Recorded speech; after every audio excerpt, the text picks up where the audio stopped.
All right, everyone. Welcome to another asynchronous lesson. This is U.S. History class, and I'm Mrs. Richardson.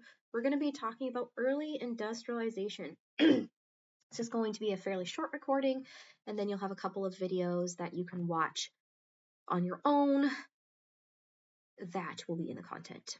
So today we're going to talk about the rise of industrialization and how that affected production and work life. We're going to talk about the beginning of mass production a little bit and how that affected the workforce, the positive consequences of that and the negative consequences of that, and then the corresponding organizations that developed because of those changes. So the first major change that we're going to talk about here, and this is really your quiz question for this lesson, is artisans versus laborers. So during the 17th and 18th centuries, artisans were skilled, experienced craft workers that produced a good by hand. For example, the production of shoes. During the colonial period, people bought their shoes from master shoemakers who achieved their status by working as an apprentice under the rule of a master artisan, and shoes were made by hand. There were no factories yet. There was no mass production of shoes where you could go buy the same thing over and over again, and shoes were often custom made. By the late 18th and early 19th century, merchants in the Northeast and elsewhere turned their attention as never before to the benefits of using unskilled wage labor to make greater profit by reducing labor costs. So instead of someone making an entire shoe, you might hire out the production of soles for shoes. You might hire out the production of leather for the upper part of the shoe, and then hire out another group to stitch those parts together. You would think that this would actually cost more money, but it didn't. By reducing the amount of skills that a person needed to know in shoe production, they were able to pay people less because you needed less education. You didn't need to know how to make the entire shoe. You only needed to know how to do your piece of it. And this is where we start getting the beginnings of production in which things are compartmentalized and broken down into pieces where various people do one particular piece over and over and over again. And again, you then didn't need to know how to create an entire shoe from beginning to scratch, from beginning to end. This was the transition from being an artisan to being a laborer. An artisan was someone who was skilled, experienced, good at their craft, produced the entire good by hand. A laborer is more someone who would produce a specific piece of it, and therefore their labor was cheaper. It was also the beginning of what would eventually become laborers in, say, factories, or again, the mass production of something over and over again. So this is going to lead to the beginning of manufacturing. Think big production, large facility, repeating processes for the laborers doing the same thing over and over again. So this video will be linked in the content. You can look at that as well. Okay. So by the 1830s, the French government sent an engineer and economist to study industrial and financial affairs in Mexico and the United States.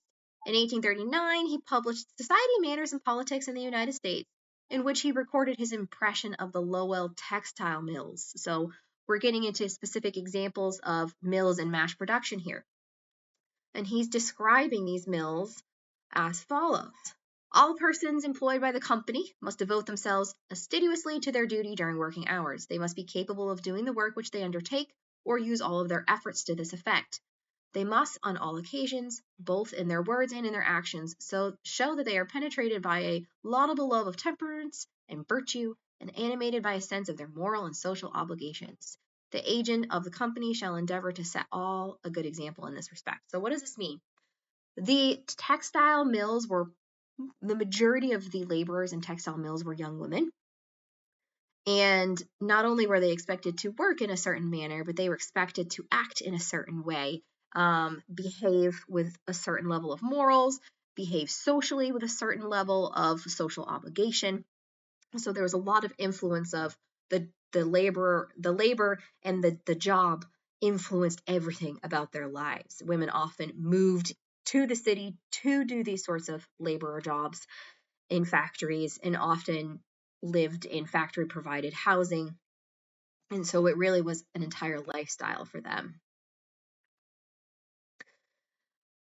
So I won't read this all, but he continues kind of talking about the opposite. If you did this, did this, you could be fired, right? If you were gaming, if you violated the Sabbath, if you didn't go to church, you would be fired from your job. And so there's a lot of control over how they were expected to behave morally as well.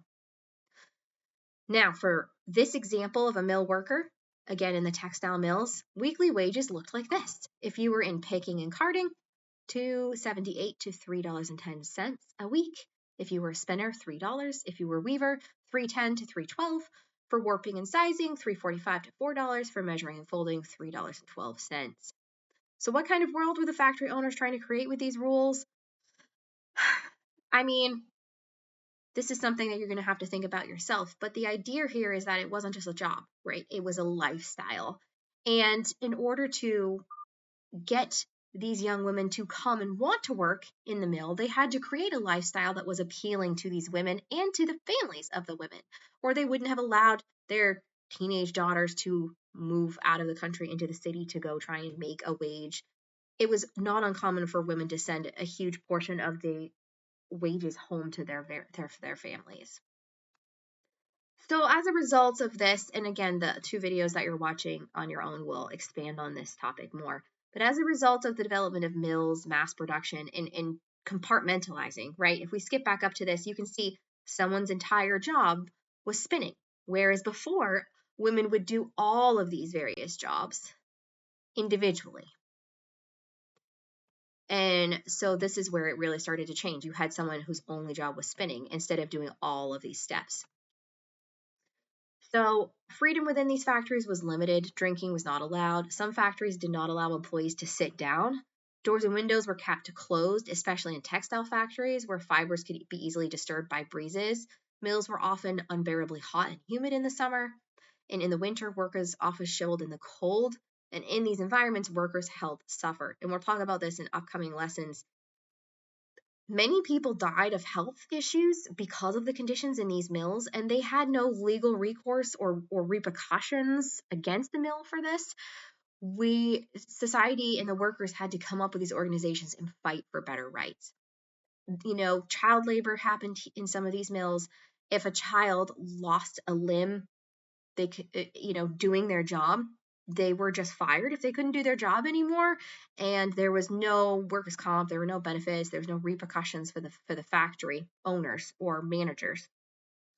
And so it was really in favor of the owners and managers of these factories, not the workers. And so it's going to lead to what we call the labor movement, where the laborers start to push back so that their quality of life is better.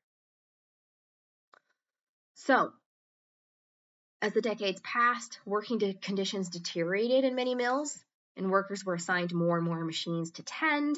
The machines got faster and faster. The wages went down and down. People were fighting over jobs. And owners also reduced compensation.